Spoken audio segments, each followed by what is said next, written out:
Halo is dead. After several disasters in a row and failing to deliver a single good Halo game since Reach was released in 2010, i343, rebranded as Halo Studios, is getting smacked by well overdue layoffs. As a gamer that enjoys arena shooters, I must say I am mixed about this.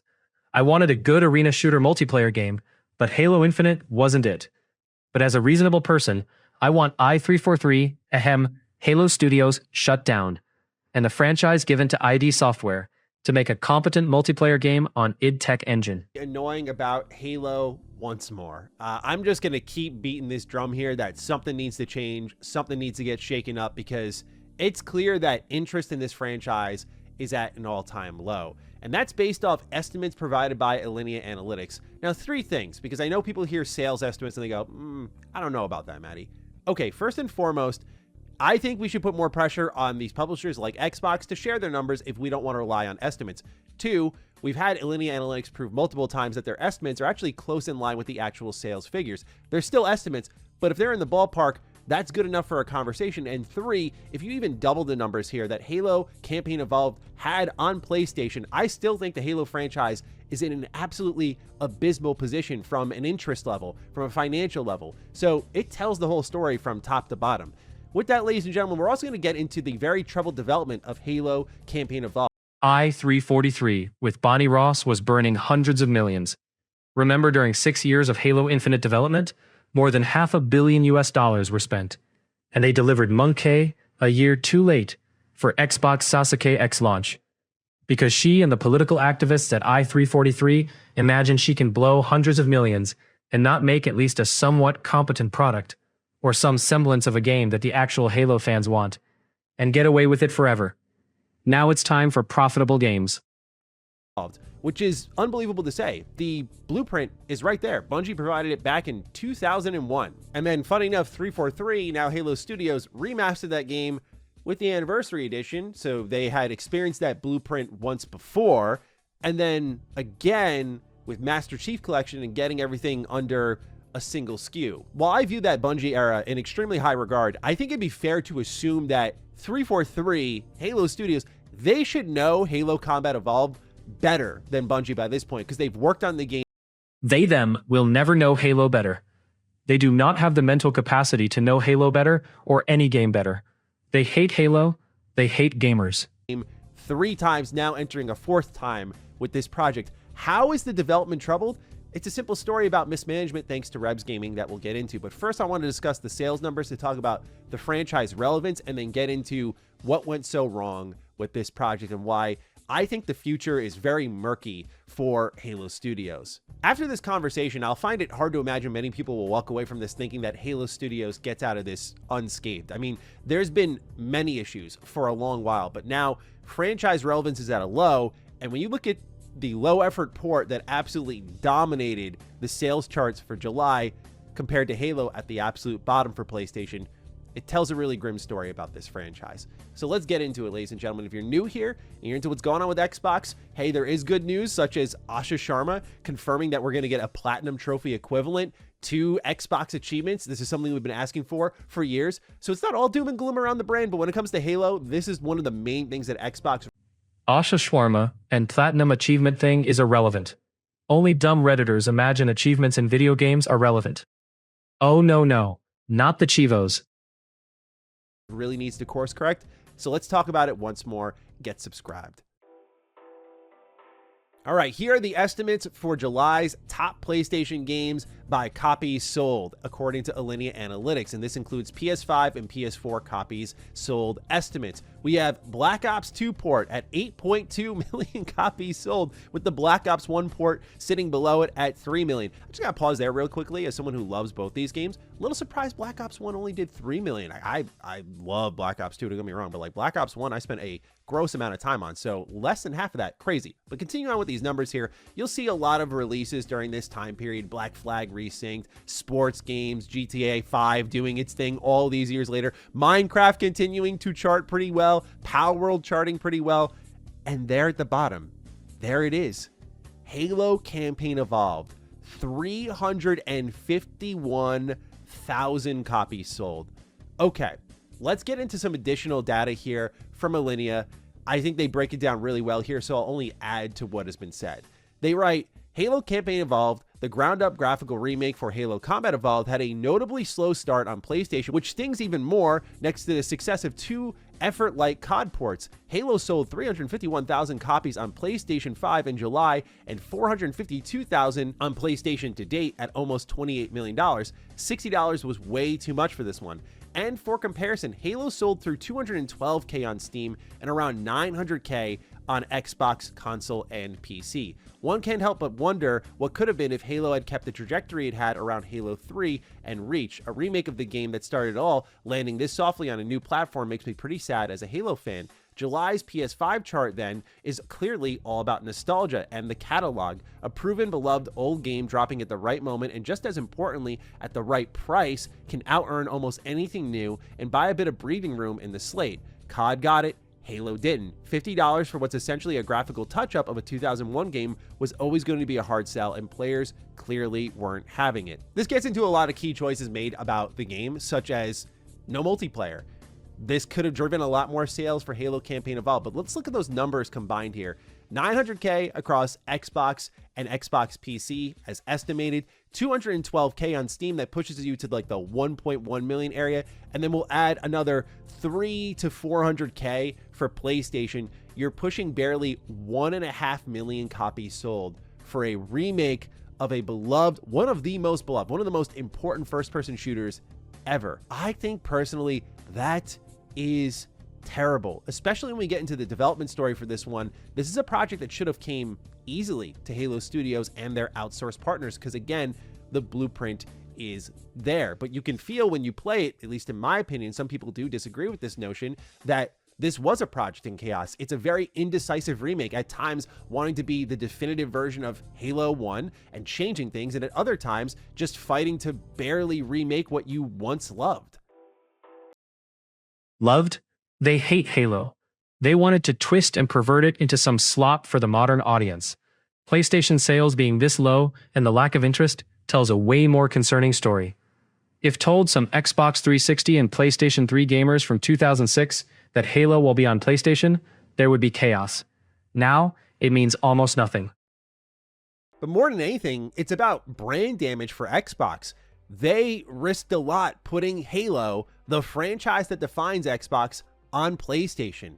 And this is not nearly good enough numbers to keep that trend up. I think we already knew with things like Clockwork and Gears going exclusive that this made sense for them to just not put Halo on the platform anymore. And so what is effectively pocket change for a company this big, they did irreparable damage to the Halo franchise and to the Xbox brand in turn for sales that just, I think all of these companies, including PlayStation, might I add, thought novelty would drive sales, right? When PlayStation brought things to PC, I would say the first 2 games they ported over, some of the novelty factor did work. There were decent sales for certain games that were ported to PC. But as time went on, games like Miles Morales selling under 500,000 copies on Steam tells you everything you need to know. Gamers are way more patient now. It's about what they want in that moment. It's about dropping a game in the right time. And sometimes when you miss that moment where they could have bought in, they'll never come back. So I'm sure a lot of the conversations around bringing Halo to PlayStation was like, this is going to blow people's minds. It's going to be so weird. Definitely PlayStation fans who have skipped out on this are going to support this. But one thing that Reese Elliott did point out in his analysis that I wanted to bring to the forefront here is how the generations had progressed and that probably a lot of Halo players are on PlayStation right now. Think of it this way. 360 was the biggest console for Xbox. And then everyone went over to the PS4 because of where the Xbox One was trending. The PS4 continued to dominate year after year. Xbox One did not grow. So where did all those Halo players go? To PlayStation. So what you could have argued with Halo Campaign Evolved is that it could have done even better on PlayStation, let alone just meeting in the middle with the Xbox PC SKU at 900K. So after all of this effort, all of this time, Xbox is left with a few tens of millions of dollars. And on top of that, a lot of brand damage to wade through. And I don't think this venture was worth it. And so there's some valuable lessons learned here. And I'll be keen to see how they respond to all of this, especially as we get into the report from Rebs Gaming on what exactly has been happening with the development of Campaign Evolved. We've heard time in, time out that this was a pretty rough development cycle, which again, the game's right there. Like, At the worst, you 1-to-1 it, and it's right there. Like, what are we struggling with here? Well, it's a story about mismanagement. It's a story about Halo Studios trying to use external partners for key decisions with the project and then coming in and saving it at the last moment. Let it be known that what Rebs Gaming reports, what you played, might I add, for those of you who did decide to buy in or jump in on Game Pass, Halo Campaign Evolved, that version is considered the saved version of the game. And it's perfectly functional at times, but there's, I think, so many little problems all over the place. Like, that was the best they could do. This thing had to be on fire last year. Decline of Xbox is directly related with the death of Halo. Phil Spencer is a moron, and Bonnie Ross is a political activist, feminist first. If i343 made a smash hit Halo game in 2020 to release along with the launch of Xbox Series X, you can bet the sales of the console would be double than what it was.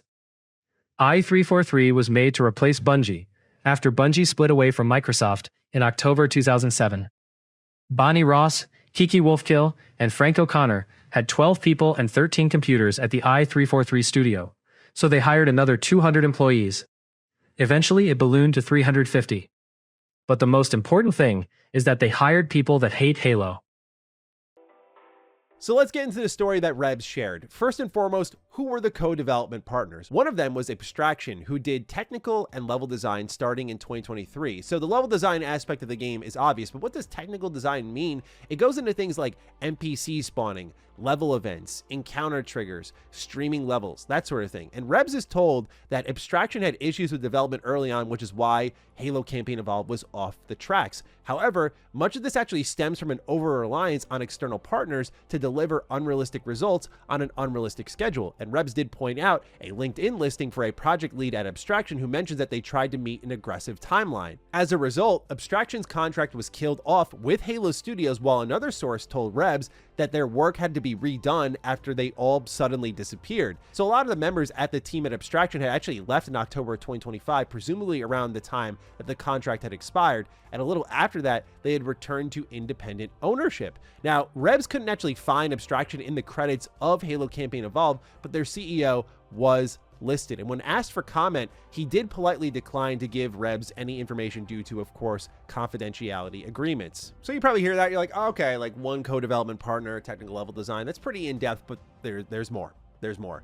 Virtuos, who actually at the time had owned Abstraction, handled what they claim on LinkedIn to be end-to-end art, from world creation to characters, vehicles, and weapons. Furthermore, Rebs mentions that there was another external partner who handled the game's cinematics. However, they struggled with that as well, and as a result, real-time cinematics were cut, which is why armor and weapon customization did not appear in the game's cinematics. So it is not an exaggeration at all to say that Halo Studios almost entirely outsourced the project to, at least as far as we know right now, 3 different teams for different major components of the game: the cinematics, the technical and level design, the art for the whole thing. And one thing that Rebs previously reported on is that the pipeline for importing assets was not as clean as Halo Studios leadership had once thought it would be, so even when the content was made, merging it all together would be problematic. So what you have here is, I can imagine a lot of people looking at it one of 2 ways. Hey, these co-development partners really sucked at their jobs. At the same time, Halo Studios over-relied on them, maybe provided unrealistic timetables, unrealistic schedules, and therefore these companies were set up to fail. I think this is a scenario where there's truth to everything, right? I think there's probably parts of these co-development studios that didn't do a great job. I think there's part of it where Halo Studios over-relied.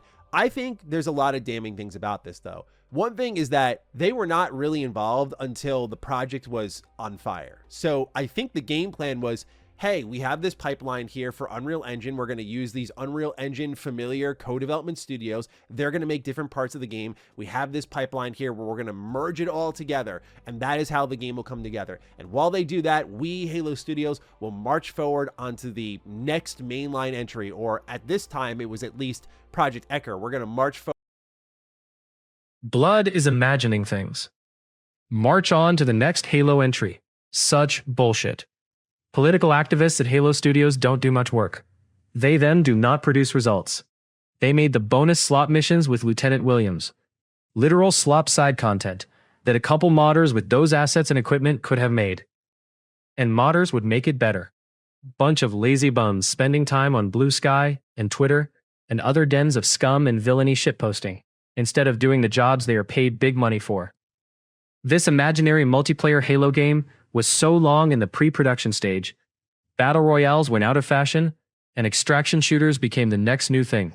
Forward on this extraction shooter that was once a battle royale game. Now it might be like a big team battle game, but it also got canceled because of Halo Campaign Evolved being such a disastrous development cycle. And I think on paper, this proposal would make a lot of sense to executives because it can read like a lot of money. We're going to outsource the development of an entire Halo 1 remake. We're going to bring in a whole new audience on PlayStation. That's going to be huge. People are going to come back. It's going to be awesome, super nostalgic driven. And then at the end of the year, we're going to deliver a brand new multiplayer experience ourselves. And all the people who are looking for multiplayer in Campaign Evolved are going to go here to get their fix. It's going to be sick. But the results between reports and sales estimates really speak for themselves. The worst mistake they did here was letting other people make key decisions with this franchise that are not. WTF. This guy bullshitting. Key decisions. Virtuos and other two contractor studios just do their jobs as third-party contractors. All main decisions were made at i343, aka rebranded Halo Studios. It's all Bonnie Ross and Pierre Hinsey. The responsibility lies on them. And on the other political activists that try to push in their woke slop shit into everything. Why even try to pass the blame to some outsourcing asset mill in Singapore? Named Halo Studios. Why would you adopt that name if you're not going to make key decisions with a remake of the title that started it all and gave you your name? It's just not good, man. Like, that's just, I get why people go, this team hates Halo. Their leadership clearly hates Halo. Because I'm like, why would you treat the franchise like that? Yep, they hate Halo. They treat the franchise like that because they hate it. And because they hate players and fans of Halo. The icing on the cake is another claim about Pierre Hintz, who is the studio head that took over He, him, Lamau. when Bonnie Ross left. This time, it's Rebs Gaming saying that Pierre promoted friends to lead roles who were not ready for their position, such as the original executive producer and head of production. And these people he promoted were eventually either demoted or fired in the middle of development. And this is on top of the attitude issues that we had previously discussed on the channel, such as the mismanagement, the micromanagement, shifting priorities, etc. And so as this was all going down and the project was on fire, Rebs claims that they had to stop the development of Project Echo to go over and work on this Campaign Evolved remake to get that out the door. And because they spent so much time either fixing or completing things that these co-development partners failed to do, they ended up actually canceling Project Echo as a result of that. Which brings us to this situation now where reportedly there is no multiplayer game on the way from Halo Studios.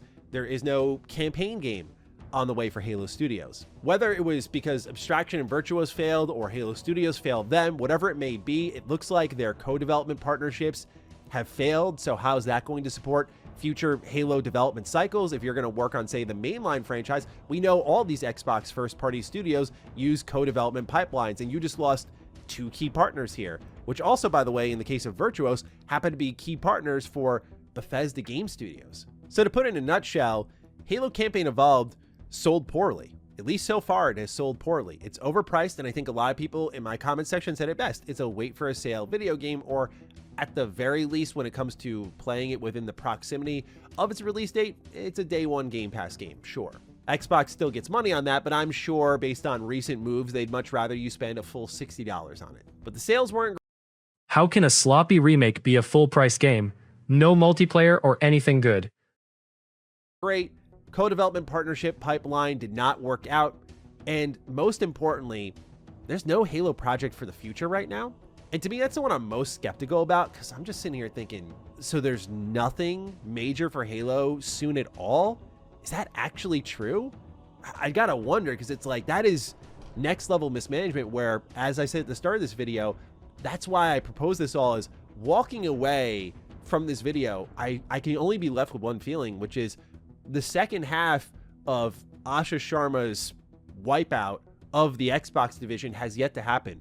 And now you have the sales numbers are starting to crawl in. Let's say 1.5 million copies sold for Halo, a franchise that we read according to a report by The Information that Asha Sharma wanted to invest heavily in, alongside things like Fallout, like Elder Scrolls, and at least we see the plan for those franchises. So we need to have the same thing happen for Halo. We need a plan as a community. And I think one thing the community would respond really well to is a form of accountability. This franchise feels like it's being held hostage right now. That is the best way to describe it, okay? I don't work in the building. I don't know the day-to-day. I don't know the energy. I can only draw my own interpretations based on all of the awful things I read about this franchise week in, week out. But the experiment has done its thing for a while. We've tried everything. We've tried continuing Halo from the Bungie era with 4, with 5. We've tried new multiplayer mechanics, sprinting, ADS. We have tried rebranding. We have tried Unreal Engine. We didn't try anything. We doesn't exist. There is no we. Lol, Matty imagines he is on the team. We have tried going back to the essence with Infinite. We have tried co-development funded video games. We have tried everything with this team to make Halo work. When's it going to be enough? Especially when we see here, these are awful numbers for a multi-platform push. Halo is capable of way more. I don't want to hear any of these arguments about, oh, it's the different generations. These kids, man, just miss me with that, dude. Like, it's not a good game. There's sometimes the arguments that are more complex, like generational indifference to these things. And there are just moments where, like, Halo is right now a completely lost franchise.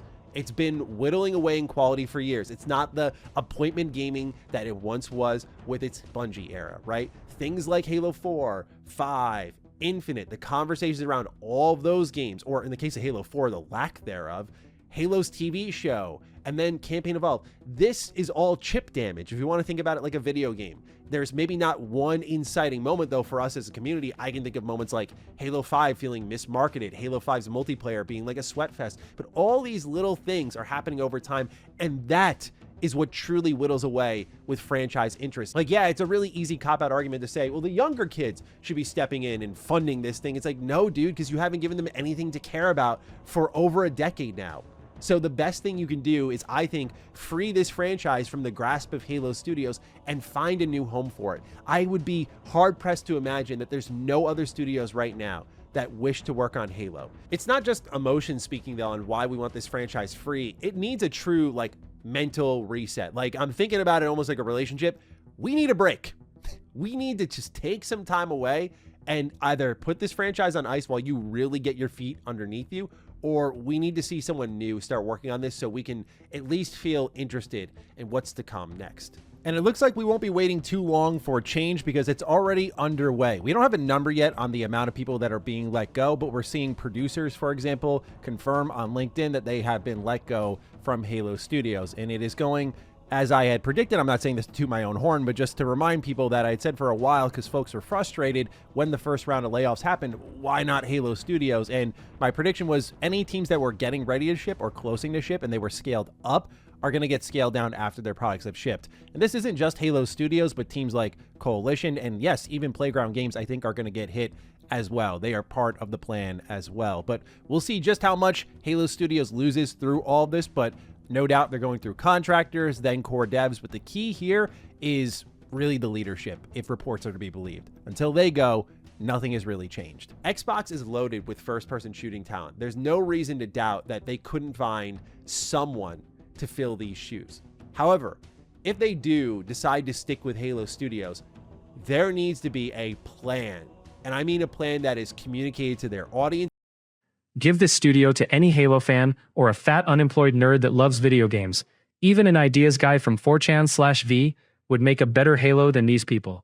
With the half of the resources and budget, as much as the people who are investing money into them from above.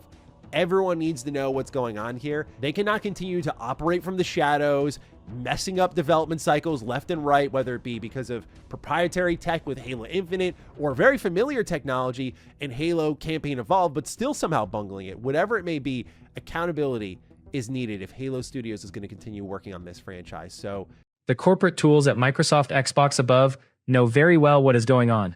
Do not try to shift blame away from them. They are just detached from the real world, or morons like Phil Spencer.